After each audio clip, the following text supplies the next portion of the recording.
mitral hernia is a significant enough size for the surgery to be chosen. But the number of patients you see with large hernias will still be there, and so you're not really interfering with the patients that you're currently sending for surgery. What Stretta is most important. It's safe, it's effective, it's the cost issue here in India is an issue. It's an American product, it's an American manufactured product.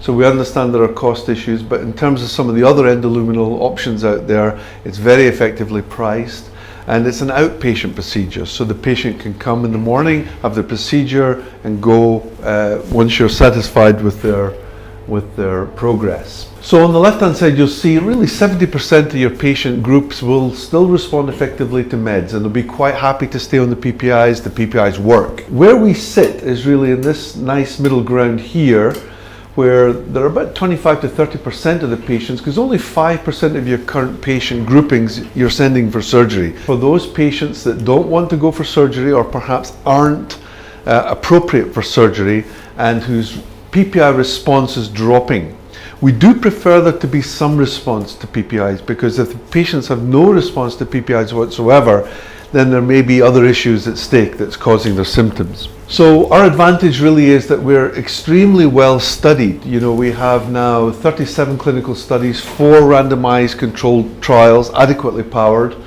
showing Stretta to be safe, very safe, less than 1% complication of 20,000 cases. There's never been a fatality. Being an American company, we have to report any issues during a procedure. There's never been a stricture or a rupture of the esophagus. There's no dysphagia associated with Stretta. So it really is a very nice, safe procedure.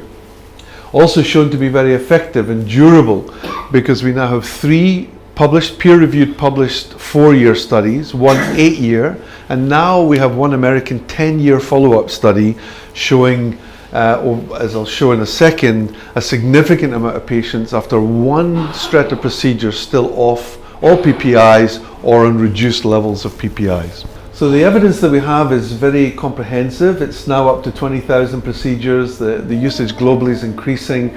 The studies are from all over the world, and from big university hospitals to cottage hospitals. We've got level 1 evidence. We've got medical society support in the American Society of Gastroenterology and also SAGES. And these clinical studies are showing consistent benefits from the Stretta procedure. This meta-analysis was 1,441 patients, taken only from the RCT and cohort data. So it was done by Ohio State University in the States, showing all the subjective and objective measurements you would look for as gastroenterologists, statistically significantly improved. The only one that didn't normalize, and we get this thrown at us, is that we didn't normalize the pH. We improved it, statistically significantly improved the pH, but we didn't normalize it. But you know, even PPIs don't normalize PPH, so it's, you know, we're really quite content that this is showing a very broad improvement after the Stretta procedure. 10-year, the 4-year, 3 4-year, 1 8-year from Italy, 3 from America, and what's interesting is that the results are all very similar. So it's kind of broadly similar across the board. So the register by Wolfson 2002, 558 patients, again rated symptom score and visual median symptom scores improved. The extra esophageal related GERD, again another study, 505 patients. So all these things, all these studies are available. In the back of my card you'll see an online training that's free, designed by doctors for doctors. So you can go in there at your leisure if you've got some spare time, which I know is at a premium. Then it's a free training, and it just allows you to go through the whole process of Stretta and also Seca at your leisure. A listing of some of the data. I've not got time to go into these studies in great depth. The conclusions from the multi-observational studies were very, very consistent and very similar to the randomized controlled trials and the meta-analysis. So we've got the 2 societies, SAGES initially. The surgeons were the first to give Stretta a real glowing thumbs up, and then American Society of Gastroenterology followed suit, And this year at DDW, we were in their training area, giving daily lectures and training on Stretta. SAGES was quite significant, one of the first major societies to endorse Stretta. They have a rating of quality of evidence 1 to 4 stars, and they have a grade recommendation medium and strong.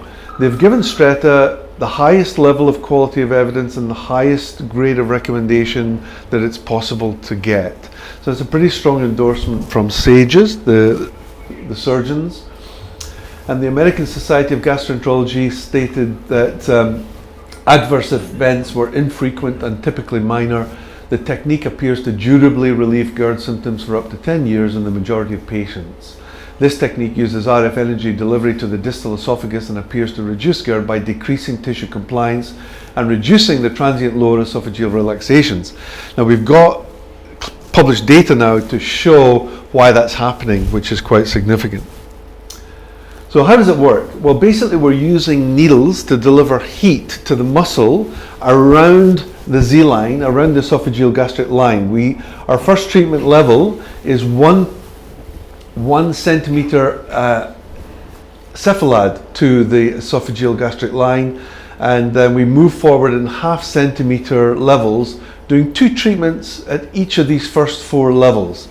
So the Stretta catheter has 4 needles, almost like in a cross, and these needles deliver heat to the temperature. We're looking for a target temperature of 85 degrees. So subablation temperatures. We're not looking to cause fibrosis, and we're not looking to cause scar tissue, but we are looking to cause a physiological change to the muscle. And how that muscle is affected, we've shown in a study. The fibroblasts in the muscle break down after the heat's delivered. They reform into myofibroblasts.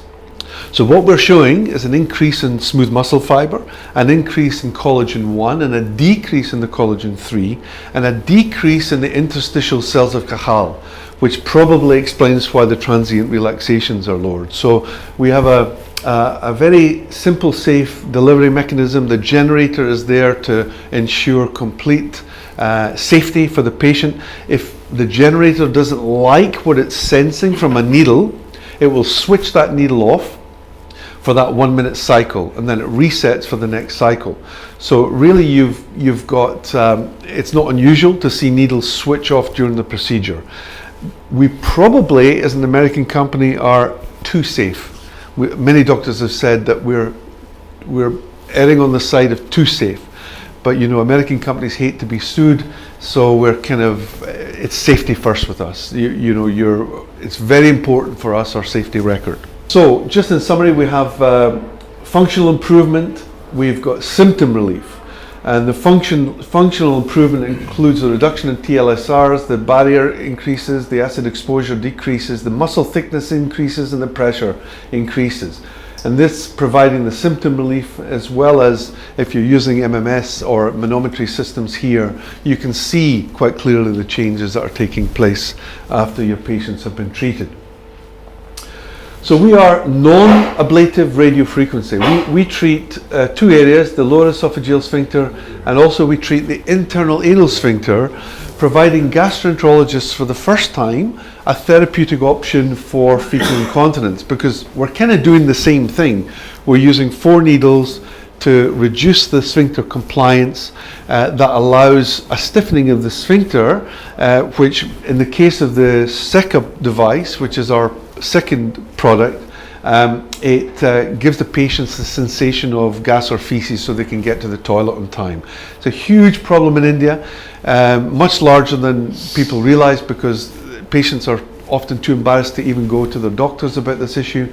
But we have now a non-surgical therapeutic option for gastroenterologists to treat fecal incontinence. So what we showed this is the Cleveland Clinic and Professor Herman's study. So they showed quite clearly in a long-term animal study that we were really increasing the smooth muscle fiber. So this is now published, peer-reviewed, published data. A full copy of the study can be made available for you. And again, there's been some canine and human information to show that we're actually increasing the smooth muscle fiber in the area that we're looking to treat. So really, it's a valuable tool for gastroenterologists. ENT doctors and bariatric doctors are now becoming very excited about the possibility of using Stretta, because especially after gastric sleeve, many patients present with a really severe reflux after the gastric sleeve, and not unusual when you think they're taking a hallway and they're turning it into a doorway.